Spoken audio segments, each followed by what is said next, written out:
వాటి అలైన్మెంట్స్ ఒకే రకంగా ఉండవు. అంటే ఎలిమెంట్ మారితే అలైన్మెంట్ మారుతుందా సార్? Yes correct. సార్ అసలు ఎలిమెంట్ ఎవరు చేస్తారో ఎలా చేస్తారు సార్? Good question. కొన్ని సబ్స్టెన్స్ లో ఆటమ్స్ మాలిక్యూల్స్ అలైన్మెంట్స్ న్యాచురల్ గా ఉంటాయి, అలాగే ఆర్టిఫిషియల్ గా కూడా ఉంటాయి. అదిగోండి సార్ కింద ఇది వచ్చేస్తుంది. Key point you should not mark like that. మన బ్యాక్ కింద కిందనే sir. What's in the is it correct? No sir. What is in our hand show it? See sir all are food items. వీటికి ఎవరు ఇచ్చారు? నాకు వేసి తినమని నా మదర్ ఇచ్చారు సార్. ఆకలి వేస్తే తినడం తప్పు కాదు. ఆ కవర్లో నీకు ఎక్కడికి? రాజశేఖరి మా మమ్మీ వీటిలో పెట్టి ఇచ్చారు సార్. See my students, ఈ కవర్ని పాలిథిన్ కవర్లు అంటారు. అంటే ఫ్యాక్టరీలో ల్యాబొరేటరీలో తయారు చేస్తారు.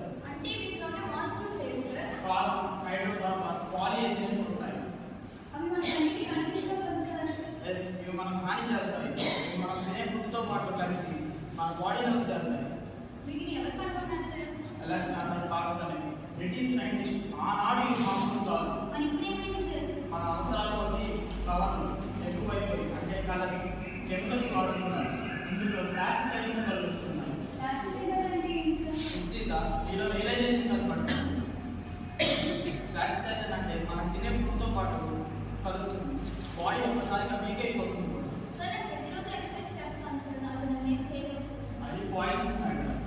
మనలో చాలా మంది వరకు ఒకసారి చేయలేక బాడీ మొత్తం వీక్ అయిపోయి నీరసం వచ్చి ఉంటుంది. సార్ మరి ప్లాస్టిక్ వాటర్ బాటిల్ వాటర్ తాగడం హార్మ్ఫుల్ కాదా సార్? సార్ ఒక వాటర్ బాటిల్ నుండి పగలకుండా చాలా రోజులు పడేస్తుంది. ఖరీదు కూడా తక్కువ సార్. ఖరీదు తక్కువ అని అనారోగ్యాన్ని కొని తెచ్చుకుంటామా? అనారోగ్యం అంటే ఎలా సార్? లంగ్స్ అంటే ఊపిరితిత్తులు పాడైపోవడం, శ్వాస తీసుకోవడం కష్టమవుతుంది. శరీరం మీద ఎనర్జీ వస్తుంది. మెదడు అంటే బ్రెయిన్ కూడా ఎఫెక్ట్ అవుతుంది. వద్దు సార్ భయం వేస్తుంది. నిజం చెప్పండి,